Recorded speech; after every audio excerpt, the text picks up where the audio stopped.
What's going on, everybody? This is John Shank Gaming on the mic here, coming at you with the recruiting special for year number 6 of the Realignment Dynasty here on NCAA 14. Checking out some of your guys' custom players throughout the country, so you're going to want to hit that like button, hit that subscribe button here as well, as we're not going to even waste any time.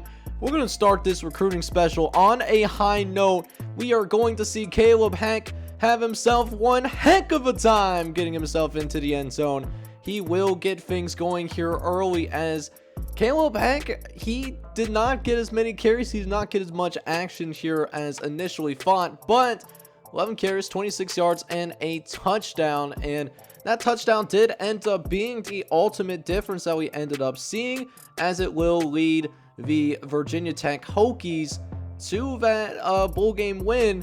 And we also see Jacob Klein, a true freshman for Purdue, make a singular catch for 12 yards too.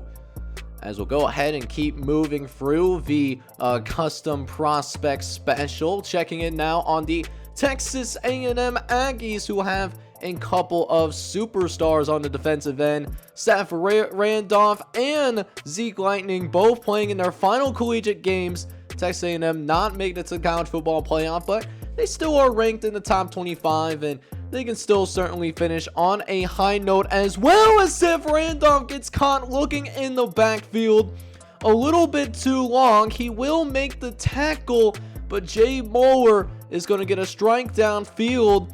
That'll allow Nevada the chance to get some points on the board early, but Seth Randolph will make up for it. He's going to absolutely light him up like a Christmas tree, and then a defiant stand there in the goal line situation. Zeke Lightning, he's going to come in, blow this play up in the backfield, and it'll force Nevada to settle for a field goal. Now, playing with this Texas A&M squad, I am actually thoroughly shocked that they only finished as an 8-4 team. This is a team that might have disappointed a tad bit. They do play in a pretty difficult conference. Teams like, Oklahoma, Texas, OK State is pretty good, in this Dynasty universe as well. So a lot of good teams out there, in the new Mountain West Conference, right? But, Texas A&M, they're showing themselves. They build an incredible lead here in the second half here in the Las Vegas Bowl, and those DBs, they are playing absolutely aggressive right now,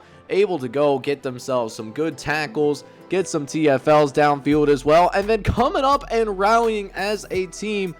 They're just playing as an absolute unit right now. Zeke Lightning and Seth Randolph, they are one heck of a duo, as we'll see Zeke Lightning peel off from his initial man assignment. The halfback screen was actually designed to, get him up out of there.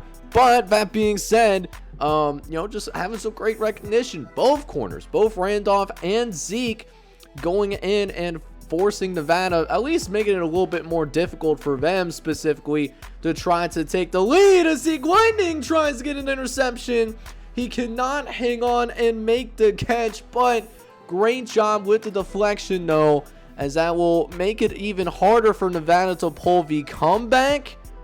As we're getting into the final moments of this game, we'll see if they can make one more really highlight play as the defensive coordinator for Texas A&M. They wanted to send the blitz. Randolph, last line of defense, came through and, steps up, makes the tackle, as Eric Strickland does eventually get his first catch of the game. But looking over to the left-hand side, we will see Nevada with one last gasp of breath air, and Texas A&M, they're going to win this Las Vegas Bowl. They win 37-22. That's what ends up being the final score of this game. And how about Seth Randolph leading the team in tackles? 10 tackles, 3 TFLs as well. Could not get his hands on the football. Neither could Zeke Lightning, even though he did end up having that deflection. Also came through with 5 tackles in this game, 4 of which were solo, plus that pass deflection too that we saw in the fourth quarter. But speaking of offenses, we'll see if we can see some highlights in our next recruiting special matchup. We'll go ahead and check out Dash Randolph of Georgia Tech, and he starts out huge, or at least we thought so.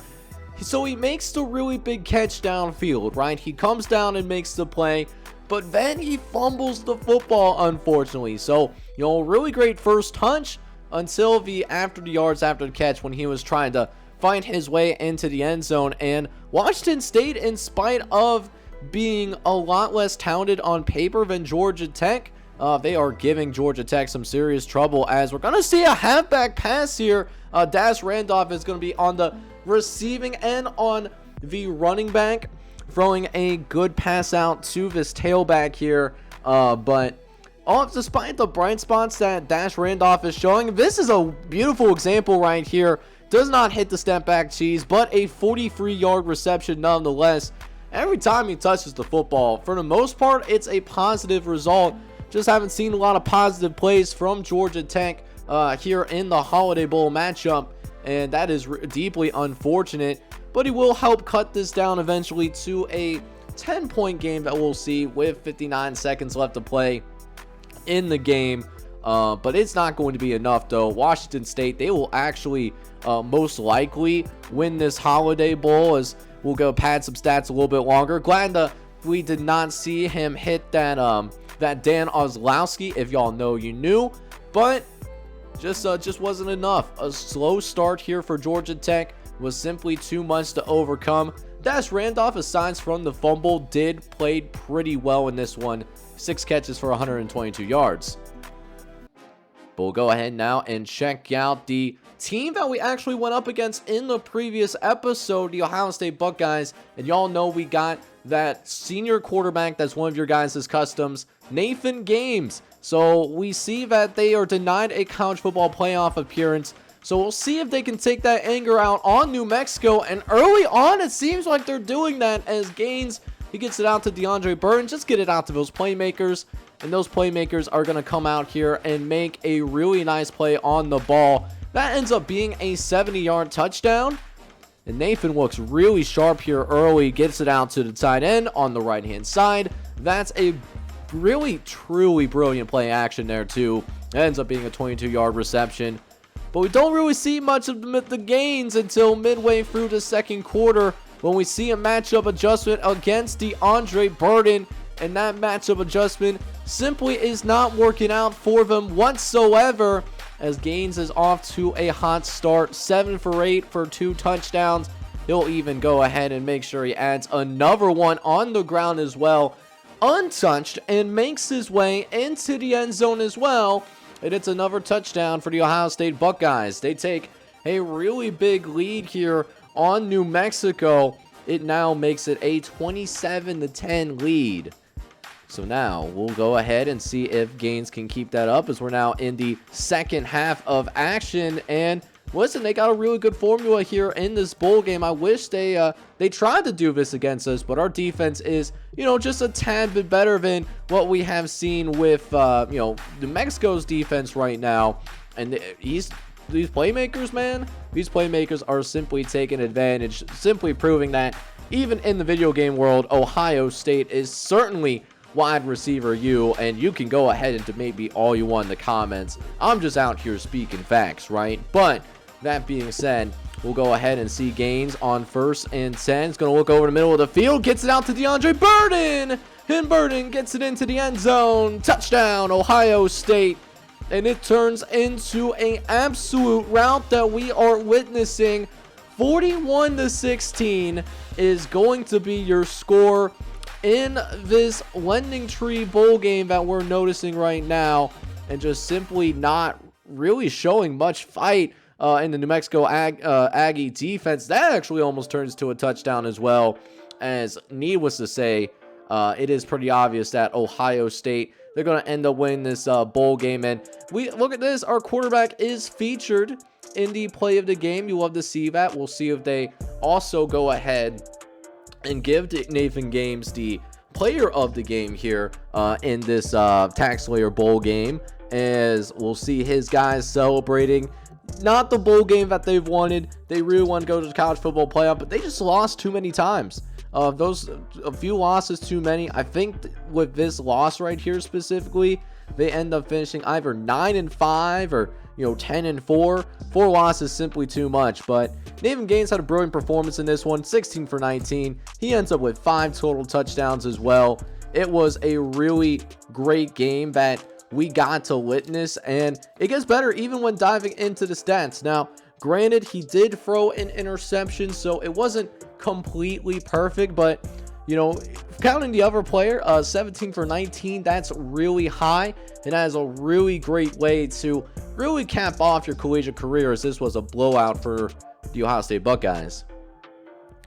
But now we'll go ahead and check in on a program that could potentially be on the rise coming from the conference that I personally like to call the Carolinas Conference, because it's all teams either from North or South Carolina. They got a couple of custom prospects here. We see Matthews, the linebacker for Duke, make that initial tackle, and he's only a true freshman. That's something to really keep in mind. And look at these ball skills that he already has. Really having that instinct to the football. You really love to see it as he takes the show early on. Seeing the quarterback scramble, that really should have been a fumble as well, but they don't want to, they don't want us to be great, right? That really what it boils down to. But who is trying to be great? The custom player that Duke has on the offensive side of football, AJ Mullis. He nearly gets into the end zone. His team does not finish the drive, though, so they do have to settle for a field goal, unfortunately. But that's all good, because Duke is just playing absolutely on fire on the defensive end, and only if Matthews had actual hands, he was ready to take that to the crib. But with that being said, who does have hands? AJ Mullis. He's going to make this catch over the middle of the field. 21-yard reception. Helps him get going a little bit in the ground game, as well as it, allows the defense to not have as many people in the box. So we saw a good run there, as we will eventually see Duke score a touchdown on that particular drive. So we jump into the second half here. It's still 10-0, and Samuel Matthews just continues to make plays. You want to talk about someone that really deeply reminds me of an Energizer Bunny? He really does remind me of him. And speaking of those energizing plays, how about breaking up that passing coverage? Let's go, man. And the Duke Blue Devils, they might be a team to watch in the future. They got some young talent on this football team. I would not be shocked if they end up in a major bowl game in the future, as they will end up pulling the upset against the Arizona Wildcats. 23-14 ends up being your score. And even though AJ Mullis was hurt in this game, he still puts together a pretty good performance overall. Well, he doesn't find the end zone. He had 90 yards of, actually no, more than 100 yards of total offense that we ended up seeing in this game. Plus Samuel Matthews making a ton of plays too.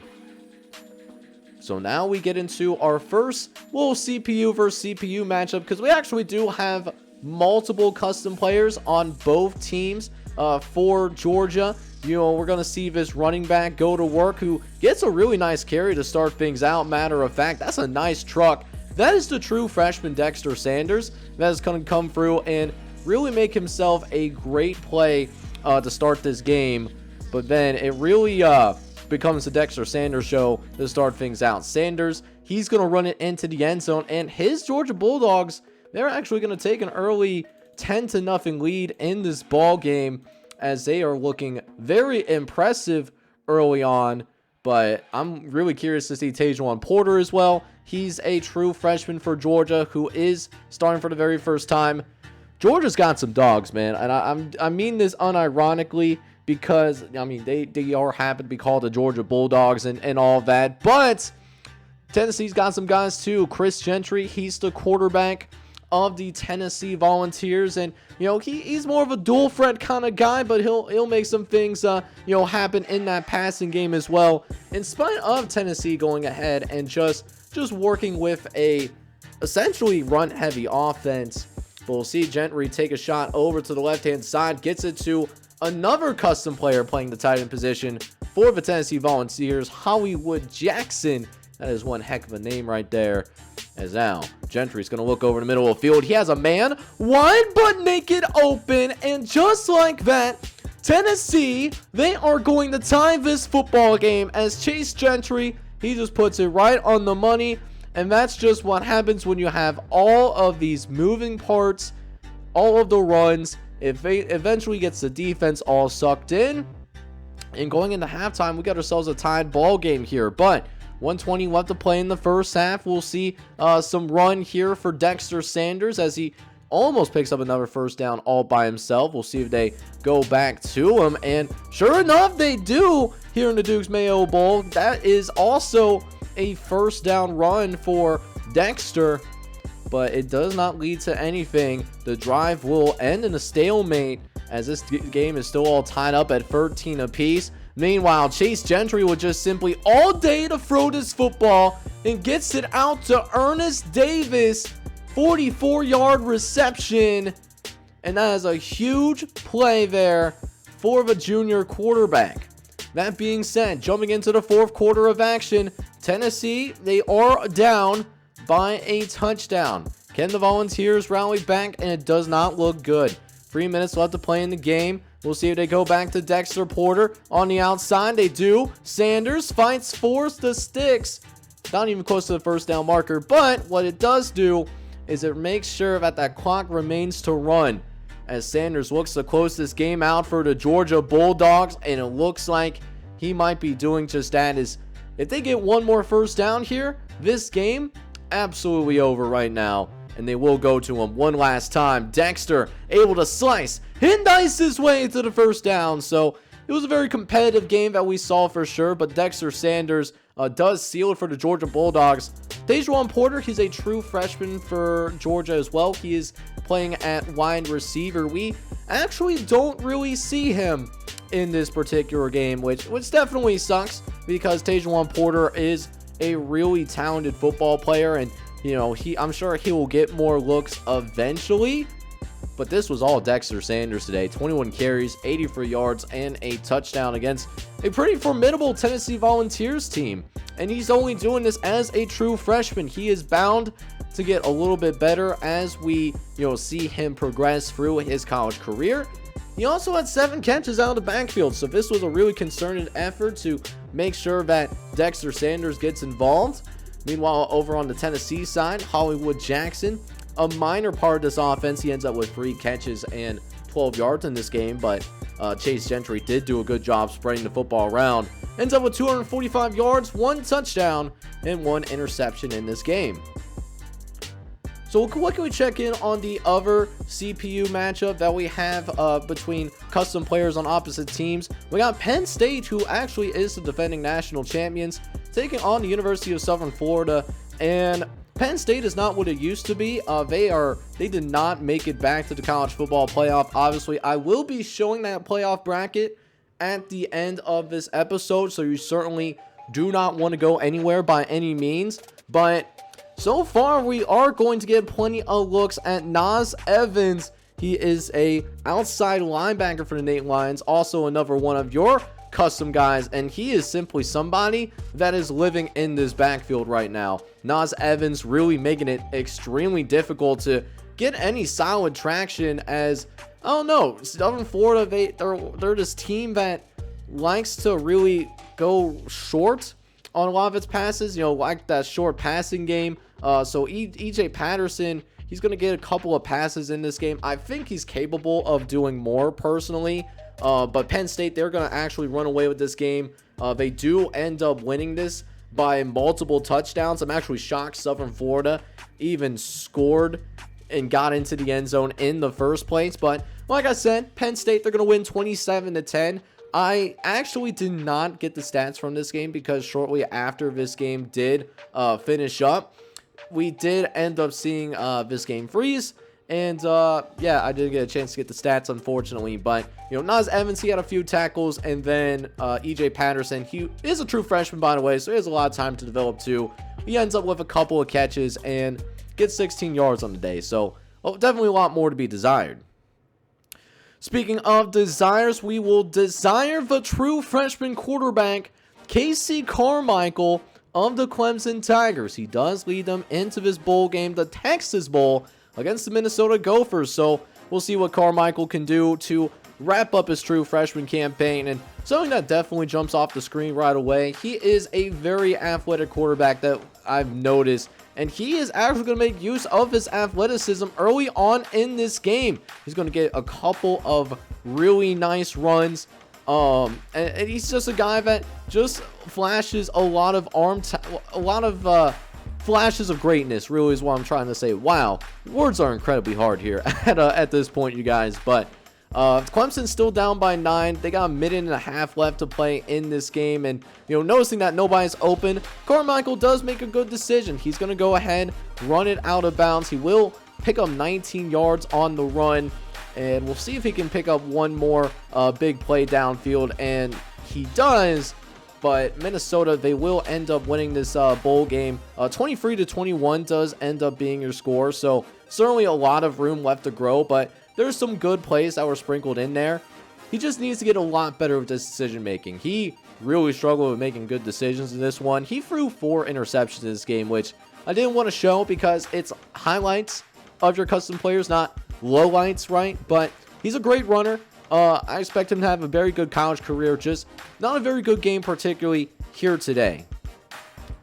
And finally, one of the last games I wanted to hop into, we got Army taking on a ranked Northern Illinois squad. Northern Illinois, they come in ranked number 17 in the country. And we'll watch Walter Dornez, a true sophomore wide receiver. He's been the number 1 receiver for Army since he walked on the campus, since, he decided that he wanted to serve in United States Army following his graduation from this military academy.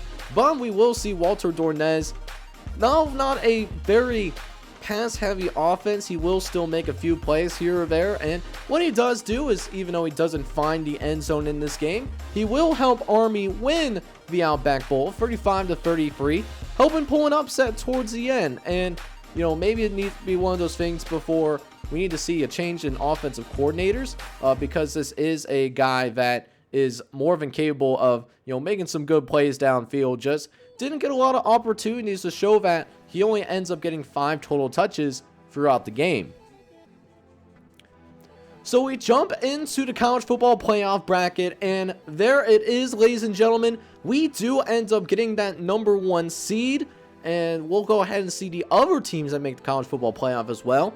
TCU will take on West Virginia on the east side of the bracket, as well as California taking on Arkansas in the Fiesta Bowl. And then we will actually play the winner of the Peach Bowl ourselves. The 4-seeded Illinois Fighting Illini, they will take on the number 5-seeded USC Trojans. And it's certainly a playoff bracket that I'm excited to go through in future episodes. So we've seen the college football playoff field officially set, and now our journey for that national title, our first one at Michigan State since 1966, it starts now, man. I'm really excited about this next episode. We will be taking on the Auburn Tigers, who will also be looking for their first national championship since the Cam Newton era. It's been an extremely long time. But with that being said, I'm really excited about getting college football playoff underway. But if you enjoyed this little recruiting special here on NCAA 14, let me know by smashing that like button. And if you're brand new to the channel as well, make sure you go ahead, hit that subscribe button as well if you do happen to be brand new. With that being said, this is John J. Gaming on the mic signing off. But I'm hoping you're all out there having a good one. Take care, everybody.